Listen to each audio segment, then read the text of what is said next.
Hello दोस्तों, स्वागत है आपका ज्ञानी स्पीक्स यूट्यूब चैनल पे। इस वीडियो में आज हम बात करेंगे Brisbane heat and Perth Scorchers के बीच में जो क्वालिफायर का मैच खेला जाएगा। इनमें से आज जो जीतेगा सीधा जाएगा फाइनल खेलने किनके साथ? एडिलेड स्ट्राइकर्स के साथ। तो दोनों ही टीम के लिए ये मैच बहुत इंपॉर्टेंट है और इस मैच में फैंटेसी ना आपको बाकी मैचेस के मुकाबले कंपैरेटिवली आसान देखने को मिलेंगे। चाहे आप स्मॉल लीग खेल रहे हो चाहे आप ग्रैंड लीग खेल रहे हो, कैसे क्या दोनों टीम का स्ट्रैटेजी क्या होगा, गेम प्लान क्या होगा और हमारे लिए फैंटेसी के हिसाब से स्ट्रैटेजीज क्या क्या हो सकते हैं, कौन से वो ट्रम्प प्लेयर हैं, इस वीडियो में हम उसी के बारे में चर्चा करने वाले हैं। तो चैनल पे नए हैं तो सब्सक्राइब जरूर कर लीजिएगा। स्वागत है आपका फिर से एक बार ज्ञानी स्पीक्स यूट्यूब चैनल पे। चलिए शुरू कर। डिस्कशन को आगे लेके जाने से पहले ये जो 9 प्लेयर आप देख पा रहे हो ना, ये 9 प्लेयर मेरे टीम में कंफर्म है। ठीक है, तो 9 प्लेयर एकदम कंफर्म हो गए। अब आप बोलोगे कि भैया ये 9 प्लेयर कंफर्म कैसे हो गए? अब देखो, Beth Mooney wicket keeping section में, ग्रेस हैरिस बैटिंग सेक्शन में, फिर ऑलराउंडर में आएंगे नैट सिवरब्रांड, सोफी डिवाइन हो गए, जेस जोनासन, एमिली अकर, एमी एडगर। ये कुछ प्लेयर तो आपकी टीम में होंगे ही। बॉलिंग सेक्शन में एलाना किंग जो डेथ ओवर्स में भी आते हैं और निकोला हैंकॉक जो इन फॉर्म है, हर मैच में 1-2 विकेट निकाल रहे हैं। तो ये 9 प्लेयर ऐसे हैं ना जो आपको बैटिंग एंड बॉलिंग दोनों तरफ से पॉइंट्स दे सकते हैं। और बेथ मूनी तो आपको पता ही है कितने कंसिस्टेंट बैटर हैं, और पर्थ में जब मैच है ना इनको हम छोड़ ही नहीं सकते, विकेट कीपिंग से भी पॉइंट्स देंगे। तो ये कुछ ऐसे 9 प्लेयर्स हैं पहले तो जिनका सिलेक्शन 90% के ऊपर है, आपके ओपोनेंट के टीम में होगा ही। तो सेफ साफ सुथरा जाने के लिए इनको लेके जाना जरूरी है, और ये परफॉर्म भी कर रहे हैं, ऐसा नहीं कि परफॉर्मेंस नहीं दे रहे, इसीलिए इनका सिलेक्शन हाई है। तो ये 9 प्लेयर्स के पीछे आपको दिमाग नहीं दौड़ाना है, आपको दिमाग दौड़ाना है बाकी वो 2 प्लेयर्स कौन है और कैप्टन वाइस कैप्टन पे, जहां पे आपका विनिंग या लूजिंग डिसाइड होगा। देखो, जो 10th प्लेयर है ना, 10वां प्लेयर हमारे टीम में, मैंने किसको लिया है बताता हूं। उसके पहले मैं दोनों टीम का स्ट्रैटेजी डिस्कस कर लेता हूं, पिच के बारे में थोड़ा सा बात कर लेता हूं। देखो, वाका पर्थ में मैच है ना, जब भी पर्थ में मैच होगा आपको 2 चीज ध्यान में रखना है। पहले तो पेसर्स को विकेट मिलना ही मिलना है। जो इन फॉर्म पेसर्स हैं, जिनको पेस एंड बाउंस काफी अच्छा मिलता है, जो हाइट वाले पेसर हैं, उनको जरूर से विकेट्स मिलता है। कल कर्टनी सिपल के बारे में हमने बात किया था, 3 विकेट लेके गए थे। निकोला हैंकॉक का 2 विकेट था। उसके पहले जो फर्स्ट इनिंग में बॉलिंग किए थे कल वाले मैच में, सैमी जो जॉनसन, उधर से आप कह लो हैना डार्लिंगटन को विकेट मिला था। तो बहुत इंपॉर्टेंट हो जाते हैं पर्थ में जब मैच हो रहा है कि आप pacers and pace bowling all rounders के साथ जरूर से जाओ। तो सोफी डिवाइन, नैट सिवरब्रांड बहुत इंपॉर्टेंट पेस बॉलिंग ऑलराउंडर है, जिनको तो आपको छोड़ना ही नहीं है। एंड कैप्टन वाइस कैप्टन भी आप इनमें से ट्राई कर सकते हैं। ठीक है, उसके बाद वुमेन्स मैच में क्या होता है, ये मैंने आपको कल भी बोला था, डेथ ओवर में स्पिनर भी आ जाते हैं। जैसे कि आज ही आपको देखने को मिल जाएगा, जेस जोनासन डेथ में आएंगे, इधर से एलाना किंग डेथ में आएंगे, इवन एमिलिया कर्ड भी डेथ में आ जाते हैं। तो ये कुछ बॉलर्स को या फिर आप कह लो ऑलराउंडर्स को हम नहीं छोड़ सकते। ठीक है, अब बैटर्स क्या इस वेन्यू पे रन्स करते हैं? बिल्कुल, बैटर्स के बैट पे ना बॉल बहुत अच्छे से आता है। जो बैटर टाइम लेके खेलेगा इस वेन्यू पे उनके लिए रन है। एंड जो टीम ओवरऑल पार्टनरशिप करने को देखेगा ना, 170 175 तक जाने का कोशिश करेगा बैटिंग फर्स्ट करते हुए, सेकेंड इनिंग में उनके लिए टारगेट को डिफेंड करना ज्यादा आसान होगा। अगर आप बैटिंग फर्स्ट कर रहे हो और आप 130 140 तक ही रुक जाओगे तो शायद उतना आसान नहीं होगा सेकेंड इनिंग में पर्थ में डिफेंड करना, क्योंकि पर्थ में पिछले 5 में से 3 मैचेस बैटिंग सेकंड करने वाला टीम जीता है, और जो 2 मैचेस बैटिंग फर्स्ट करने वाला टीम जीता है ना, वहां पे आप देखना कि 160 165 तक वो बैटिंग फर्स्ट करते हुए बनाए हैं, देन सेकेंड इनिंग में जाके उन्होंने डिफेंड किया। समझ रहे हो? अब बारी बारी एक एक टीम के बारे में बात करेंगे। ठीक है, अब देखो, जो पर्थ स्कॉर्चर्स टीम है ना, बैक टू बैक 3 मैचेस हार के आ रहे हैं, back to back. Top of the table था बट अभी सेकेंड पोजीशन पे फिनिश किए हैं, बट पिछले तीनों मैचेस बैक टू बैक हार के आ रहे हैं। अब ऐसा क्या हो गया कि ये बैक टू बैक 3 मैचेस हार रहे हैं? देखो, इनका जो बैटिंग है ना वो क्लिक नहीं कर रहा। बैटिंग एक अजीब से स्टेट में पहुंच गया है, जहां पे अब सोफी डिवाइन ओपनिंग नहीं कर रहे हैं, सोफी डिवाइन मिडिल ऑर्डर में बैटिंग कर रहे हैं। हो सकता है आज ओपनिंग करने आ जाए, पर मुझे नहीं लगता, क्योंकि लॉरेन विनफील्ड हील जो कि एक स्टेबल ओपनर है, बेथ मूनी के साथ ओपनिंग कर रहा है, पिछले मैच में कुछ खास नहीं कर पाए हैं, उसके पहले भी इस WBBL में अब तक कुछ खास नहीं कर पाए हैं। Beth Mooney, Nat Sciver-Brunt and Sophie Devine, ये तीन इनके बैटिंग के बहुत बढ़िया स्तंभ है। तीन में से दो भी चल गए तो भी आप कह लो 150 तक ये अपने स्कोर को लेके जा सकते हैं, बट क्या ये चल पा रहे हैं? नहीं। समस्या वही है, पिछले तीनों मैचेस से न बेथ मूनी चले हैं, ना आप कह लो सोफी डिवाइन चले हैं, ना उतना बढ़िया नैट सिवरब्रंट चले हैं। तो इनके लिए समस्या वही है कि बैटिंग से इन तीनों में से अगर कोई दो बंदी नहीं चलते हैं तो इनके लिए 150 क्रॉस करना, 160 क्रॉस करना बहुत मुश्किल हो जाता है। और एक बार तीनों ही चल गए तो ये 200 तक भी लेके जा सकते हैं, इतना खतरनाक ये टीम है, स्पेशली जब ये तीनों प्लेयर्स परफॉर्म करते हैं। अब ग्रैंड लीग में कौन ट्रम्प हो सकता है इसके तरफ से बैटिंग सेक्शन में? आप कह लो लॉरेन विनफील्ड ही एक खतरनाक बैटर है, टॉप ऑर्डर का, बॉल बहुत अच्छे से बैट पे आता है इस वेन्यू के ऊपर। अगर ये टिक गए तो कमाल कर सकते हैं। लॉरेन विनफील्ड हिल को ग्रैंड लीग में जरूर ट्राई करना है।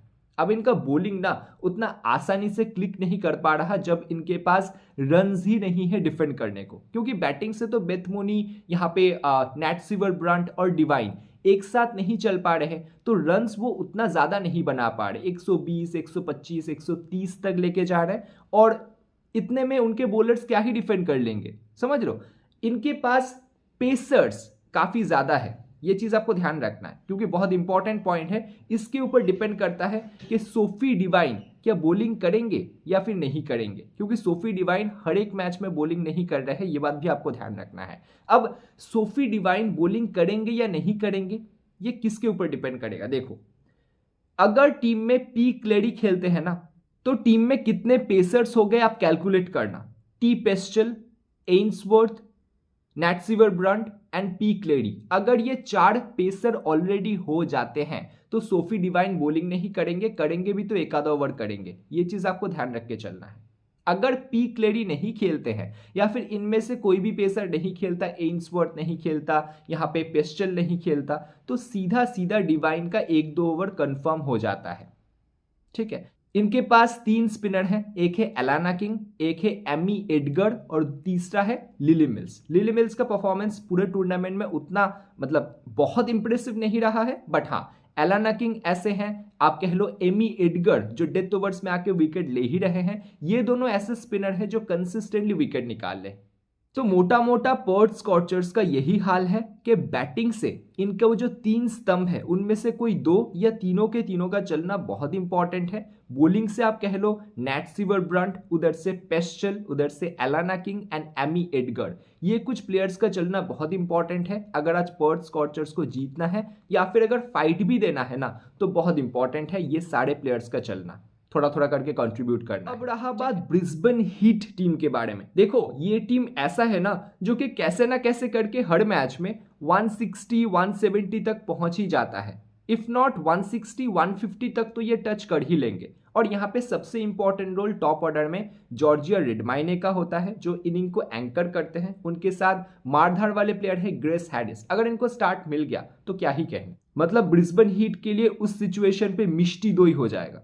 ठीक है, उसके बाद नंबर 3 पे कौन आते हैं? नंबर 3 पे आते हैं एमिलिया कर। इन फॉर्म बैटर हैं एमिलिया कर, 4 ओवर आपको बॉलिंग भी करके देंगे, बट बैटिंग से बहुत बढ़िया फॉर्म में है, ये बात आपको समझ के चलना है। उसके बाद मैग्नन डुप्रिया, यस रिटायर्ड प्लेयर हैं, बट रिटायर्ड प्लेयर्स की तरह परफॉर्मेंस नहीं कर रहे, बहुत बढ़िया परफॉर्मेंस कर रहे हैं, तो मैग्नन डुप्रिया भी बहुत इंपॉर्टेंट हो जाती हैं और ये परफॉर्मेंस दे रहा है। ठीक है, फिर नीचे से कौन आते हैं? लॉरा हैरिस, एक पावर हिटर, यहाँ पे सूर्य कुमार यादव है ना, उनके तरफ फिनिशर है, तो बहुत इंपॉर्टेंट रोल है इनका, ग्रैंड लीग में जरूर ट्राई करना लॉरा हैरिस को, ऐसे वेन्यू पे ये बवाल कर सकते हैं। अब तक उतने मैचेस तो नहीं खेले हैं कि एकदम से आपको 100 करते हुए दिखे, और वैसा मौका भी नहीं आया है क्योंकि टॉप ऑर्डर से ठीक ठाक परफॉर्मेंस आ रहा है, ये नीचे आके सिर्फ फिनिश कर रहा है। ठीक है, फिर नीचे चार्ली नॉट है, जेस जोनासन है, बेस हीथ है जो कभी कभी नंबर 3 पे आ जाते थे, ये भी आपको ध्यान रखना है। तो नीचे इनका बैटिंग काफी स्ट्रांग है और बहुत डीप है, समझ रहे हो, निकोला हैंकॉक तक इनका बैटिंग है,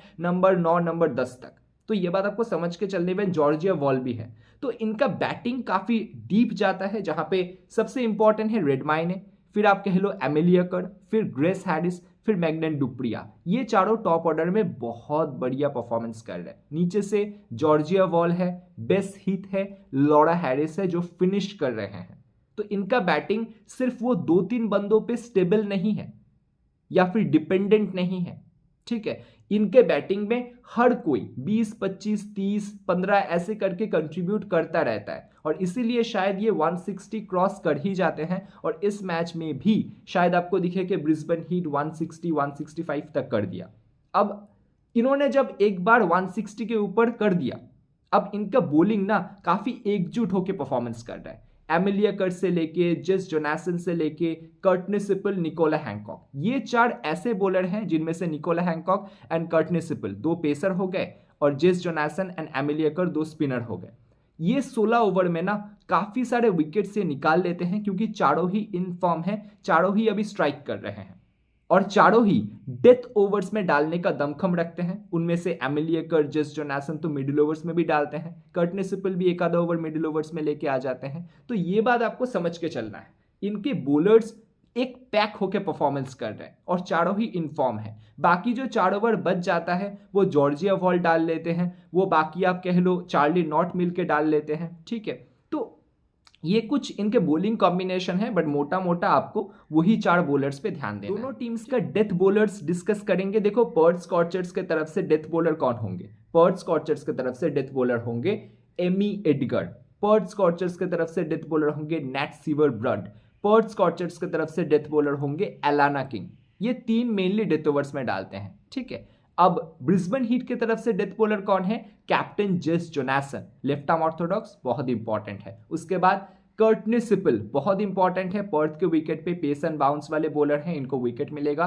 फिर निकोला हैंकॉक और एक राइटर मीडियम फास्ट, ये तीनों स्पेशली डेथ ओवर्स में डालते हैं। एमिलिया कर्ट भी अपने लेग स्पिन के साथ एक आधा ओवर लेके डेथ में आ सकते हैं। फिर से फैंटेसी कॉम्बिनेशन में आ जाते हैं। देखो 9 प्लेयर्स हमने लेके रखा था। कौन से 9 players? Beth Mooney wicket keeping section में, ग्रेस हैरिस आपको दिखेगा, Nat Sciver Brunt, Devine, Amy Edgar, Amelia Kerr, Jess Jonassen, यहाँ पे Nicola Hancock and Alana King. ये 9 प्लेयर्स हमारे टीम में ऑलरेडी थे जो batting and bowling continuously performance दे रहे हैं दोनों तरफ से, प्लस इनका सिलेक्शन 90% के ऊपर है, तो इनके साथ छेड़छाड़ करने का जरूरत बिल्कुल नहीं है, ठीक है।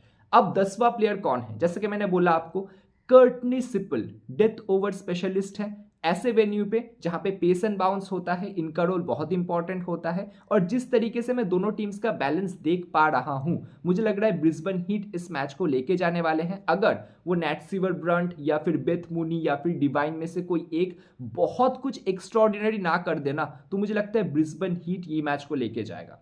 इसीलिए बहुत इंपॉर्टेंट है आपको ये समझना कि ब्रिस्बेन हीट के बॉलर्स अगर हम ज्यादा से ज्यादा कवर्स करेंगे ना, शायद हमारे लिए वो बेहतर साबित हो, ठीक है। अब देखो यहां पे कर्टनी सिपल हमारे 10वां प्लेयर हो गए। 11th प्लेयर कौन है? 11th प्लेयर है मेरे लिए जॉर्जिया रेडमाइने, विकेट कीपिंग सेक्शन में। जी हाँ, बेथ मूनी के साथ मैं और एक विकेट कीपर लेके जाऊंगा, टोटल 2 विकेट कीपर लेके जाऊंगा। जॉर्जिया रेडमाइने बहुत इंपॉर्टेंट है, इनिंग को एंकर करते हैं, 20-25 रन करने को देखते हैं पहले, फिर उसको 40 में कन्वर्ट करते हैं, 40 को 60 में कन्वर्ट करने को देखते हैं। अपना विकेट आसानी से फेंक के नहीं जाते। क्या इनको शुरुआत में कोई दिक्कत दे सकता है? बिल्कुल दिक्कत दे सकता है। कौन? नैट सीवर ब्रंट नए बॉल के साथ, टी पेस्टल नए बॉल के साथ इनको दिक्कत दे सकते हैं, जो सीम एंड स्विंग मूवमेंट करते हैं। ये कुछ बात आपको ध्यान में रखना है, ठीक है। तो 11th प्लेयर भी हमारा टीम में हो गया और हमारा कॉम्बिनेशन बन चुका है, ठीक है। हम जॉर्जिया रेडमाइने को ले चुके हैं, हम कर्टनी सिपल को ले चुके हैं, तो हमारे 10th and 11th player confirm है। अब कैप्टन वाइस कैप्टन पे आते हैं। देखो कैप्टन कौन है? सभी सोफी डिवाइन को कैप्टन बना रहे, बट मैं बोलूंगा सोफी डिवाइन को कैप्टन मत बनाओ, क्योंकि अगर पी क्लेडी खेलते हैं ना तो इनको बॉलिंग शायद ना मिले, ठीक है। तो अगर पी क्लेडी खेलता है, जो कि इंपॉर्टेंट मैच है, मुझे लगता है पी क्लेडी जो नीचे आके बैटिंग भी कर सकता है और डेथ ओवर्स में बॉलिंग भी कर रहा था और इंपॉर्टेंट विकेट्स ये निकाल रहे थे, तो मुझे लगता है अगर पी क्लेडी आते हैं ना तो सोफी डिवाइन का ओवर्स कम हो जाएगा। और वैसे भी ये नीचे बैटिंग कर रहे हैं अभी, जब से लॉर्डन विनफील्ड हिल आ गए हैं। तो नैट सीवर ब्रंट मुझे बेहतर सीवीसी के चॉइस लग रहे हैं पर्थ स्कॉचर्स के तरफ से, और उधर से एमिलिया कर्ट। तो ये दोनों जो प्लेयर्स है ना, मैं इनको सजेस्ट करूंगा। एमिलिया कर्ट बैटिंग फर्स्ट में ज्यादा अच्छा कर रही हैं और 4 ओवर तो इनका कंफर्म होता ही है मिडिल ओवर्स के अंदर, जहां पे विकेट्स काफी ज्यादा गिरते हैं वुमेन्स के मैचेस में। तो बिल्कुल एमिली एकर्ड मेरे कैप्टन होंगे, नैट सीवर ब्रंट मेरे वाइस कैप्टन, मैं वाइस वर्सा भी जा सकता हूं, नैट सीवर ब्रंट को कैप्टन करके एमिली एकर्ड को वाइस कैप्टन भी कर सकता हूं, कोई दिक्कत नहीं है। डिफरेंशियल कैप्टन वाइस कैप्टन जाना है, आप जेस जोनासन को बॉलिंग फर्स्ट में बिल्कुल ट्राई कर सकते हो। डेथ ओवर में 2 ओवर होगा, मिडिल ओवर में 1 ओवर और शायद शुरुआत में भी 1 ओवर अपना लेके आ सकती हैं। जनरली मिडिल एंड डेथ में ही डालेंगी जेस जोनासन। तो ये अगर आप कैप्टन वाइस कैप्टन के चॉइसेस मुझसे पूछेंगे, मैं पहले आपको बोलूंगा एमिली एकर्ड, फिर Nat Sciver Brunt and then मैं आपको बोलूंगा कौन, जेस जोनासन, फिर सोफी डिवाइन। तो ये 4 ऑप्शंस हैं, इनमें से बेस्ट जो 3 है मैंने आपको पहले बताया, एंड सोफी डिवाइन का नाम लास्ट में, डिपेंडिंग कि पी क्लेरी क्या खेल रहे हैं या नहीं खेल रहे हैं। बार बार बोल रहा हूं, ये पॉइंट आपको जरूर देख लेना है जब playing 11 and batting order out हो जाएगा उसके बाद। ठीक है, देखो कॉम्बिनेशन हमारा सेट है, 11 प्लेयर हमने डिस्कस कर लिया। ये जो आप देख पा रहे हो ना, यही मेरा फिलहाल फैंटेसी कॉम्बिनेशन है। कैप्टन मैंने एमिली एकर्ड को दिया है, वाइस कैप्टन मैंने नैट सीवर ब्रंट को दिया है। इसमें आप कुछ भी चेंज करना चाहो कर सकते हो। क्या यहाँ पे कोई ट्रम्प प्लेयर हमसे मिस हुआ है? बिल्कुल, कौन? मैग्नन डुप्रिया। बैटिंग फर्स्ट अगर ब्रिस्बेन हीट का होता है, बहुत इंपॉर्टेंट है। मिडिल ओवर्स में आते हैं नंबर 4 पे, स्पिनर्स को अच्छा खेलते हैं, सामने एलाना किंग को अच्छा खेल सकते हैं, लिली मिल्स को अच्छा खेल सकते हैं, एमी एडगर्ड को अच्छा खेल सकती हैं, और ये 40-50 रन तक भी आपको बना के दे सकते हैं बैटिंग फर्स्ट में। ठीक है, Lauren Winfield Hill trump player number 2 आपको बैटिंग सेक्शन में मिलेंगे, जिनके ऊपर किसी का ध्यान नहीं है। बहुत डिस्ट्रक्टिव बैटर हैं, पसंद करते हैं जब बॉल बैट पे आता है, और पर्थ एक ऐसा वेन्यू है जहां पे बॉल बहुत अच्छे से बैट पे आता है with good amount of pace and bounce. तो इनको भी आप ग्रैंड लीग में ट्राई कर सकते हो, जो कि ट्रम्प प्लेयर बन के उभर के आ सकते हैं।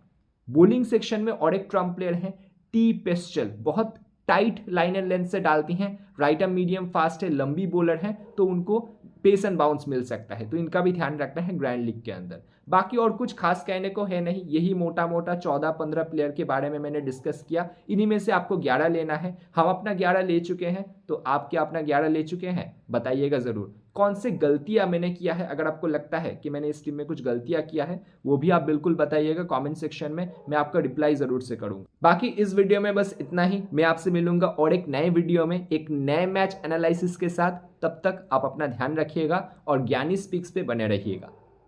शुक्रिया।